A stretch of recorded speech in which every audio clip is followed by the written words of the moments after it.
Hello नमस्कार, स्वागत है आपका मैग्नेट ब्रेन्स हिंदी मीडियम के इस प्लेटफॉर्म पर जो प्रोवाइड करता है आपको 100% फ्री एजुकेशन। दोस्तों, मैग्नेट ब्रेन्स एक ऐसा प्लेटफॉर्म है जो आपको सभी प्रकार के वीडियो बिल्कुल फ्री ऑफ कॉस्ट प्रोवाइड करता है। आप चाहें तो हमारे इन वीडियो को देखने के लिए हमारी वेबसाइट magnetbrains.com पर जा सकते हैं, जहाँ पर आपको मिलने वाला है सारा का सारा कंटेंट बिल्कुल फ्री। आप चाहें तो हमारा मैग्नेट ब्रेन्स का ऐप भी डाउनलोड कर सकते हैं, जो आपको बहुत ही आसानी से आपके मोबाइल के गूगल प्ले स्टोर में मिल जाएगा, जहां से आपको सारे के सारे कोर्सेज बिल्कुल फ्री ऑफ कॉस्ट मिलेंगे। आपकी समस्याओं का समाधान करने के लिए मैग्नेट ब्रेन्स की टीम लेकर के आए हैं आप लोगों के लिए बुक्स और ई बुक्स का कॉन्सेप्ट, जहां पर आपको मिलने वाली है बेहतरीन क्वालिटी कंटेंट वाली किताबें जो आपके कोर्स से जुड़ी हुई हैं। ये मैग्नेट ब्रेन्स के द्वारा तैयार की गई, विशेषज्ञों के द्वारा तैयार की गई किताबें हैं, और ये आपका उतना ही साथ देगी जितने मैग्नेट ब्रेन्स की वीडियो हमेशा आपका साथ देते हैं। इसको मंगवाने के लिए आप लिंक जो है वो आपको डिस्क्रिप्शन में मिल जाएगी, वहाँ से आप सीधे फॉर्म पर क्लिक करके फॉर्म भरिएगा, आपको किताबें आपके घर तक पहुँचा दी जाएगी। आइए दोस्तों, शुरुआत करते हैं आज के लेक्चर की। जैसा कि आप जानते हैं कि हम लोग कक्षा 8वीं का सामाजिक विज्ञान पढ़ रहे हैं और हम लोग उत्तर प्रदेश बोर्ड के अंतर्गत सारा अध्ययन कर रहे हैं। तो यूपी बोर्ड के अंतर्गत कक्षा 8वीं के सामाजिक विज्ञान में हमने इतिहास विषय शुरू किया था, जिसके इतिहास विषय के पाठ क्रमांक 10 तक हम लोग पहुंच चुके हैं। आज हम लोग बात करेंगे पाठ क्रमांक 10 के बारे में, और पाठ क्रमांक 10 का नाम है अंग्रेज भारत छोड़ने के को विवश क्यों हुए। आखिरकार वो समय आ गया कि अब अंग्रेज भारत छोड़ने के लिए विवश हो गए, और इस चैप्टर में आज का हमारा टॉपिक रहेगा अधिनियम 1935 और व्यक्तिगत सत्याग्रह। भारत शासन अधिनियम 1935 के बारे में पढ़ेंगे, और कुछ सत्याग्रह हुए, व्यक्तिगत सत्याग्रह कहे जाते हैं जिन्हें, और महात्मा गांधी के जो फॉलोअर्स थे, उनके जो साथी थे, उन्हीं ने शुरू किए थे, जो उनको मानते थे। आइए इसके बारे में चर्चा करते हैं। अधिनियम 1935, जैसा कि हमने देखा, पूरा काम हो गया कि भाई राष्ट्रीय आंदोलन लगातार चल रहा था, लेकिन अंग्रेज राष्ट्रीय आंदोलन को दबाने में कामयाब हो गए थे। जो आंदोलन की जो लहर उठ रही थी वो कहीं ना कहीं थोड़ी कम हो गई थी। गोलमेज सम्मेलनों के माध्यम से अंग्रेज लगातार कांग्रेसियों को कन्वेंस करने में लगे हुए थे। तो अंग्रेज सरकार ने राष्ट्रीय आंदोलन को तो विफल कर दिया, लेकिन अंग्रेजों ने भारतीयों को प्रसन्न करने के लिए सन 1935 अधिनियम पारित किया। भारत शासन अधिनियम 1935 पारित किया। ये पारित किस लिए किया गया था? ये भारतीयों को खुश करने के लिए पारित किया गया था। केंद्र में इस अधिनियम में क्या क्या प्रावधान थे, जरा वो पढ़ लेते हैं, वही काम की चीज है।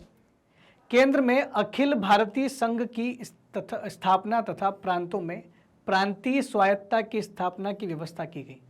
यानी अधिनियम 1935 के द्वारा क्या किया गया, एक तो केंद्र स्तर पर अखिल भारतीय संघ बनाया गया, जिसमें प्रांतों को भी जोड़ा गया और जिसमें रियासतें भी ऐड की गई थी, और साथ ही साथ जो राज्य थे, जो प्रांत थे उस समय, जैसे बम्बई प्रांत, जैसे पंजाब प्रांत, मद्रास प्रांत, बंगाल प्रांत, इन सभी प्रांत ऐसे बड़े बड़े प्रांत थे जिनको अलग से स्वायत्तता, यानी अब ये फ्री हो गए बिल्कुल और अपना काम करेंगे। साथ ही साथ चुनाव करने के लिए भी, पहली बार चुनाव करने का भी यहाँ पर व्यवस्थित, लोगों को वोट डालने और चुनाव करने का, प्रांतों में चुनाव करने का व्यवस्था भी किया गया था। इस संघ में भारत के प्रांतों तथा देशी रियासतों यानी रजवाड़ों को भी शामिल किया गया था। यह भी व्यवस्था की गई कि केंद्र की विधायिका में देशी राजाओं द्वारा मनोनीत प्रतिनिधि भी रहेंगे। यानी जो केंद्र सरकार की जो विधानसभा, जैसे कि आज की लोकसभा मान लो, तो इस केंद्र सरकार की विधान परिषद जो होगी, इन विधायिकाओं में राजा महाराजा जो रियासत से हैं, ये भी अपने प्रतिनिधियों को सीधा मनोनीत करके भेज सकते थे। जैसे आज क्या होता है कि लोकसभा में हर एक राज्य से अपने प्रतिनिधि जाते हैं। जैसे अगर आपकी बात कर दें, मान लो आप लखनऊ में बैठे हैं, इलाहाबाद में है, या उत्तर प्रदेश के किसी भी जिले में आप हैं, तो आपके हर एक लगभग जिलों से क्या होता है, 80 सीटें हैं यूपी में, उत्तर प्रदेश में लोकसभा की। यानी लोकसभा में बैठने वाले लोगों में 80 लोग यूपी से जाते हैं। तो अब ये सभी लोग कहीं ना कहीं से चुन के जाएंगे। मान लो कहीं जगह पर रियासत चल रही है, अवध वाला प्रांत मान लो, अवध वाले एरिया में अभी भी राजा का शासन चल रहा है, तो वो बोलेगा मैं चुनाव से नहीं, मैं सीधा मनोनीत करके भेज दूंगा। तो अब केंद्रीय विधायिका में, यानी केंद्र की जो लोकसभा होगी उस समय की, उसमें राजा महाराजाओं द्वारा चुने गए मनोनीत प्रतिनिधि भी वहां पर बैठने लगे, वहां पर जाने लगे। केंद्र की विधायिका के अधिकार क्षेत्र से केंद्र और विदेश और रक्षा विभाग जो है वो बाहर रखे गए। रक्षा विभाग और विदेशी जो विभाग है वो दोनों को बाहर कर दिया गया, और शेष सभी विषय जो बचे हुए थे उन विषय पर गवर्नर जनरल का ही विशेष नियंत्रण था।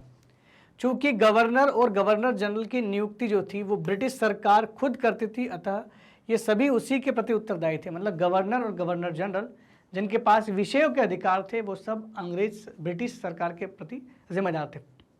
इसी प्रकार यहाँ पर बहुत सारे बदलाव किए गए दोस्तों। बदलाव ये किए गए, एक तो ये बदलाव ये किया गया कि भाई द्वैध शासन जो चल रहा था, अगर मैं आपको 1919 से जोड़ने का प्रयास करूं तो 1919 के भारत शासन अधिनियम में प्रांतों में द्वैध शासन की व्यवस्था लाई गई थी। मतलब जो प्रांतीय सरकार को जो पावर दी गई थी उसको दो भागों में बांट दिया था। डायरकी बोलते हैं उसको, द्वैध शासन। उसमें हस्तांतरित विषय और आरक्षित विषयों में बांट दिया गया था। मतलब पावर पूरी गवर्नर के पास ही रहेगी और गवर्नर जनरल के पास रहती थी। और 1935 में उस द्वैध शासन को यहाँ समाप्त कर दिया था। प्रांतों में द्वैध शासन की समाप्ति अधिनियम 1935 के द्वारा की गई और साथ ही साथ केंद्र स्तर पर अब द्वैध शासन की शुरुआत की गई और वहां पर भी आरक्षित और हस्तांतरित विषय रखे गए। लेकिन चूंकि हमें यहाँ पर अभी इस चीज को देखना नहीं, इसलिए केवल मैं बता रहा हूं आपको। साथ ही साथ शक्तियों का बंटवारा किया गया, क्योंकि अब आप क्या कर रहे हैं, आप ये कर रहे हैं कि केंद्र सरकार को अलग पावर दे रहे हैं और राज्य सरकार को यानी प्रांतों को अलग से स्वायत्तता दे रहे हैं। तो प्रांतों को अगर स्वायत्तता दे रहे हैं तो उनको कुछ विषय में कानून बनाने का अधिकार मिल रहा है, तो विषय को भी तो बांटना पड़ेगा। इसलिए उन्होंने क्या है कि विषयों को विभाजित करने के लिए 3 सूचियां बनाई। एक था संघ सूची जिसे केंद्र सूची कहा गया, दूसरी प्रांत सूची और तीसरी समवर्ती सूची। तो शक्तियों का बंटवारा किया गया केंद्र और राज्य के मध्य। तो ये बहुत बड़े बड़े काम जो है अधिनियम 1935 में हुए थे। और दोस्तों मैं आपको बता दूं कि अधिनियम 1935 अपने आप में एक चलता फिरता संविधान था, क्योंकि जब भारत का संविधान बना था 1950 में, जिस संविधान की हम लोग आज पढ़ाई करते हैं और बात करते हैं, इस संविधान में 250 आर्टिकल जो थे वो 1935 के अधिनियम से लिए गए थे। तो 1935 का अधिनियम अपने आप में बहुत बड़ा योगदान रखता है भारतीय संविधान में। तो मुझे लगता है कि आपको ये चीज़ समझ में आ रही होगी कि 1935 का अधिनियम हम क्यों बार बार पढ़ते हैं। और एक और बात, 26 जनवरी 1950 को हमारा देश का संविधान लागू हुआ। 26 जनवरी 1950 को देश का संविधान लागू हुआ, लेकिन देश आज़ाद कब हो गया था? 15 अगस्त 1947। तो आप खुद बताइए, जब 15 अगस्त 1947 को देश आज़ाद हो गया था, 26 जनवरी 1950 को संविधान लागू हुआ और देश में कानून व्यवस्था तो संविधान लागू होने के बाद ही हम लोग कर पाएंगे, नए नए कानून बनाएंगे, संसद बनेगी, सरकार बनेगी। तो फिर 15 अगस्त 1947 से लेकर के 26 जनवरी 1950 तक देश में अगर शासन होगा तो किस नियम के हिसाब से होगा? तो तब तक देश में शासन चलेगा अधिनियम 1935 के हिसाब से। यानी 15 अगस्त से लेकर के 26 जनवरी तक हमारे देश में जो भी नियंत्रण और शासन चल रहा था वो अधिनियम 1935 के द्वारा ही हो रहा था। सितंबर 1939 में जब द्वितीय विश्व युद्ध प्रारंभ हो गया तो कांग्रेस इस विश्व युद्ध में अंग्रेजों की सहायता नहीं देना चाहते थे। कांग्रेस वाले कभी नहीं चाहते थे कि हम अंग्रेजी की सहायता दें। क्यों? क्योंकि अंग्रेज हमें संविधान बनाने नहीं दे रहे थे। हमारे संविधान की लगातार मांग थी। 1938 के कांग्रेस अधिवेशन में हमने मांग कर ली थी कि भाई हमें संविधान चाहिए, लेकिन अंग्रेजों ने कोई रिस्पांस नहीं दिया। जबकि 1939 में जब सेकंड वर्ल्ड वॉर शुरू हो गया, द्वितीय विश्व युद्ध शुरू हो गया, तो अंग्रेजों ने क्या बोला कि हमें आपकी सहायता चाहिए, लेकिन हमने मना कर दिया, विरोध कर रहे थे। लेकिन उन्होंने जबरदस्ती भारत को उस युद्ध में धकेल दिया, शामिल कर दिया, जबरदस्ती हमारे सैनिकों को वहां के लिए तैयार कर दिया।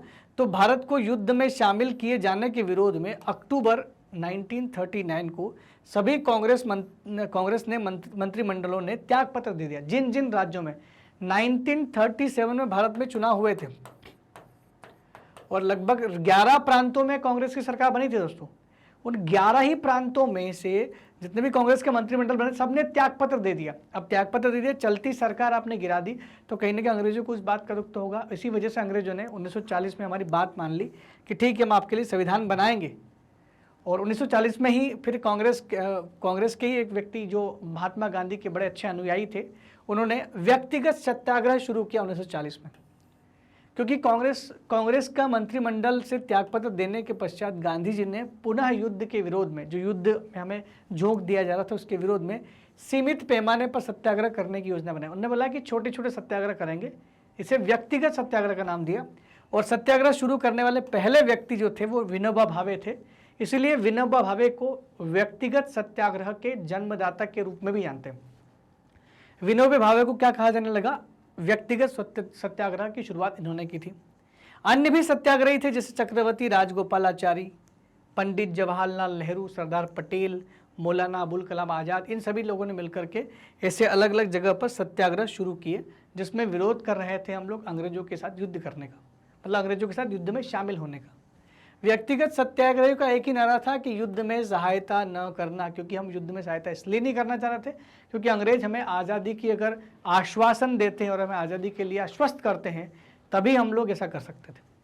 ब्रिटिश सरकार ने कांग्रेस नेताओं से समझौता वार्ता की, किंतु कांग्रेस के नेताओं ने अंग्रेजों से स्पष्ट कह दिया कि उनका लक्ष्य पूर्ण स्वराज है, हमें बिना स्वराज के कुछ भी नहीं चाहिए। अगर आप पूर्ण स्वराज देने का आश्वासन देते हैं तभी हम आपके साथ लड़ेंगे, समझौता करेंगे। तो समझौता करने से भी मना कर दिया था। तो इस प्रकार एक एक करके व्यक्तिगत सत्याग्रह ने पूरी तरह से अंग्रेजों के ऊपर दबाव बना दिया था। इन सत्याग्रहियों ने क्यों दबाव बना दिया था? क्योंकि हमारा लक्ष्य था पूर्ण स्वराज।